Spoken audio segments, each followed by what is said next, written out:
El principio o ley de conservación de la energía establece que, en un sistema aislado, la energía se puede transformar de una clase a otra, pero no puede ser creada ni destruida.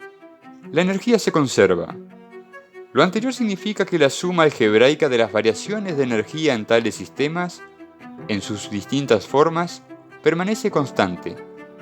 Por sistema aislado entendemos aquel tipo de sistema que no intercambia energía ni materia con su entorno, o, en otras palabras, no se realiza sobre el mismo ningún trabajo externo, conservativo o no. Un ejemplo de sistema aislado es un termo, ya que no intercambia materia y su temperatura permanece constante, al menos por un tiempo, porque los sistemas aislados teóricos no existen. Antes de enunciar la ley de conservación en el contexto de la energía mecánica, no está de más recordar algunos conceptos. Energía cinética. El concepto de energía cinética emerge del teorema trabajo-energía. Sabemos que cuando una fuerza actúa sobre una partícula, la acelera y, por lo tanto, cambia su velocidad inicial, que llamaremos VI, a una velocidad final que llamaremos BF. El teorema de trabajo-energía establece que el trabajo neto, que vamos a denotar por W, realizado por las fuerzas que actúan sobre una partícula, satisface que el trabajo, W, es igual a un medio de la masa de la partícula por su velocidad final al cuadrado, menos un medio de la masa de la partícula por su velocidad inicial al cuadrado. Es decir, el trabajo neto que actúa sobre una partícula modifica la cantidad, vamos a llamarla K, igual a un medio por la masa de la partícula por su velocidad al cuadrado. Esa cantidad se define como energía cinética de la partícula.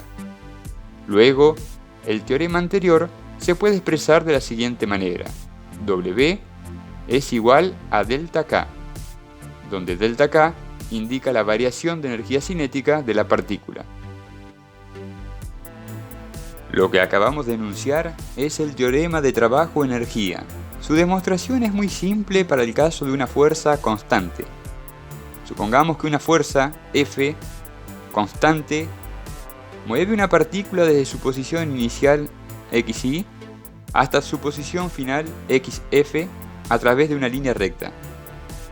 En tal caso, el trabajo es igual al valor de esa fuerza por la distancia recorrida por la partícula, es decir, F por xf menos xy.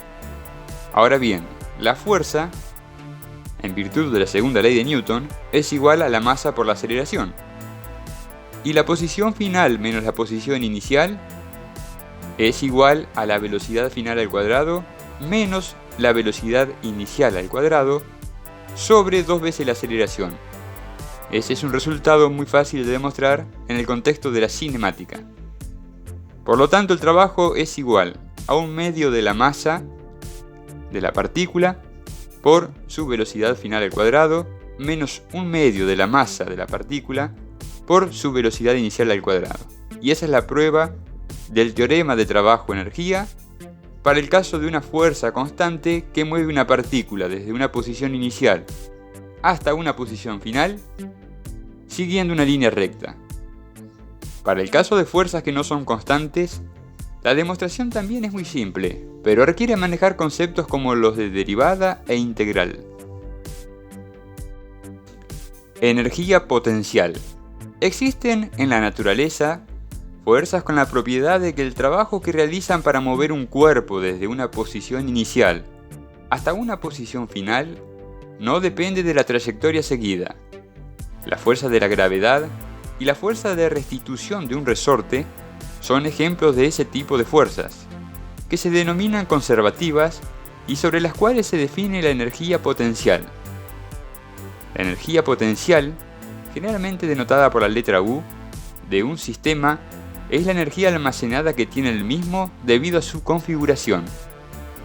Cuando una fuerza conservativa cambia la configuración de un sistema, como cuando por acción de la fuerza de la gravedad una manzana cae al suelo, Se define la variación de energía potencial del sistema de la siguiente manera: delta U igual a menos W, donde W es el trabajo realizado por la fuerza conservativa. Generalmente se define siempre la variación de energía potencial y no la energía potencial en sí misma. Lo que sucede es que muchas veces la energía potencial inicial se toma como cero, y por lo tanto se habla simplemente de la energía potencial de un sistema y no de la variación de la energía potencial.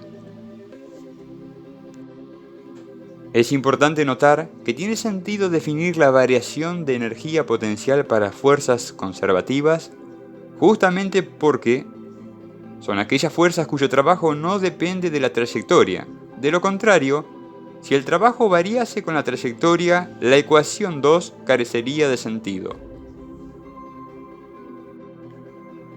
Principio de conservación de la energía mecánica. Combinando las ecuaciones 1 y 2, tenemos que la variación de la suma entre la energía cinética y la energía potencial de un sistema es igual a la variación de la energía cinética más la variación de la energía potencial, lo cual es igual al trabajo menos el trabajo, es decir, 0.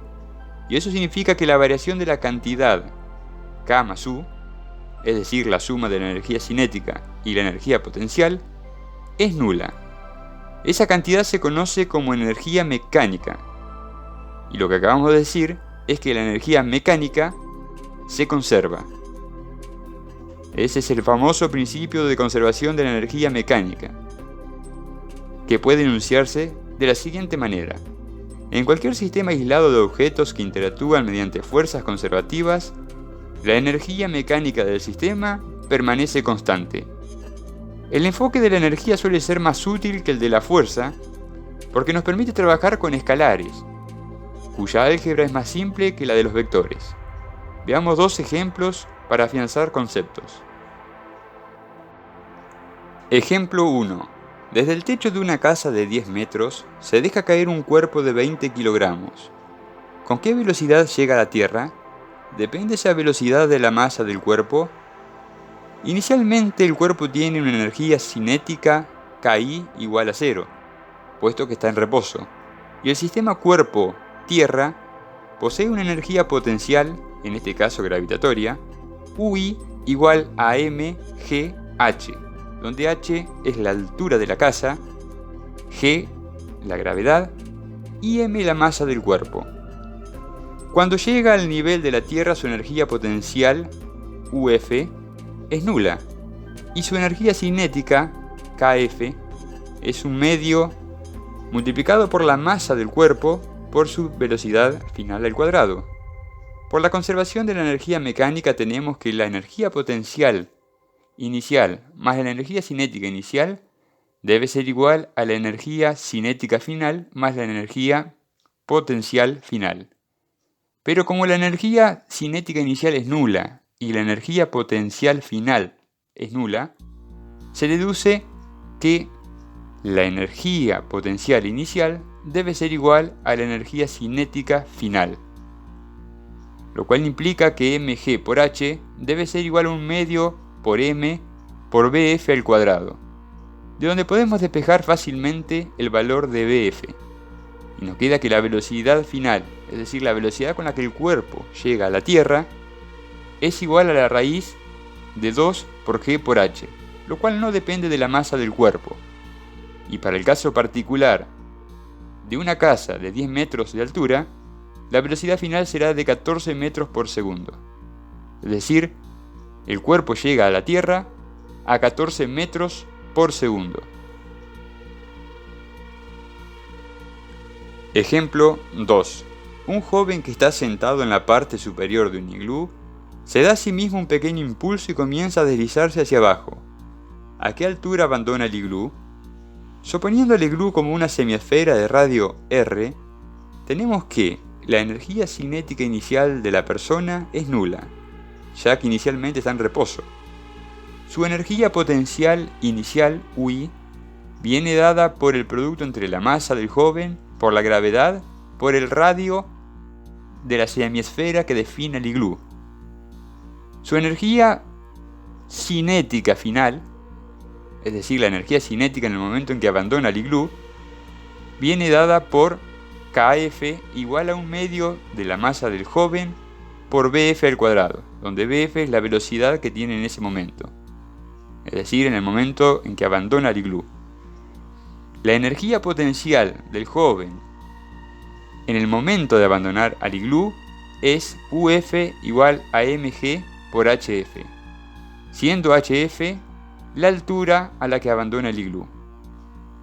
Por la ley de conservación de la energía, sabemos que la energía cinética inicial más la energía potencial inicial debe ser igual a la energía cinética final más la energía potencial final.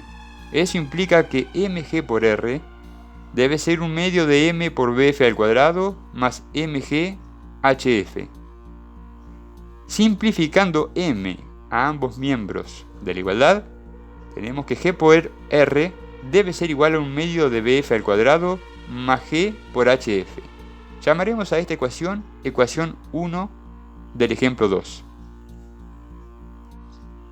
Realizando un diagrama de fuerzas libres tenemos que, observando el fenómeno desde un sistema de referencia inercial, como puede ser el de un observador en tierra, la suma de las fuerzas que actúan sobre un joven a lo largo del eje Y es igual a la fuerza normal N menos mg por el seno de O, donde O es el ángulo que forma el segmento que va desde el centro de la semiesfera que determina el iglú hasta el joven en el momento en que éste abandona al iglú.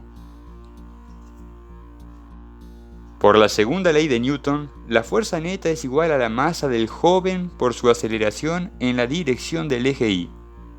Considerando al iglú como una semiesfera, esa aceleración no es ni más ni menos que la aceleración centrípeta, y en el momento en que el joven abandona el iglú, la aceleración es igual a menos bf al cuadrado sobre r, con lo cual n menos mg seno de O es igual a menos m bf al cuadrado sobre r. Pero en el momento en el que el joven abandona el iglú, la fuerza normal se hace nula, con lo cual mg por el seno de O es igual a m bf cuadrado sobre r. Combinando las ecuaciones 1 y 2, tenemos que g por r es igual a 1/2 de r por g por el seno de O más g por hf. Simplificando g, la ecuación anterior queda r igual a 1/2 de r por el seno de O más hf.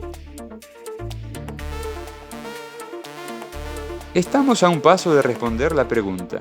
Observemos que el seno de O es hf sobre r, con lo cual 3 se transforma en r igual a 1/2 de r hf sobre r más hf, donde tenemos que hf, es decir, la altura a la que el joven abandona el iglú, es igual a 2/3 por r.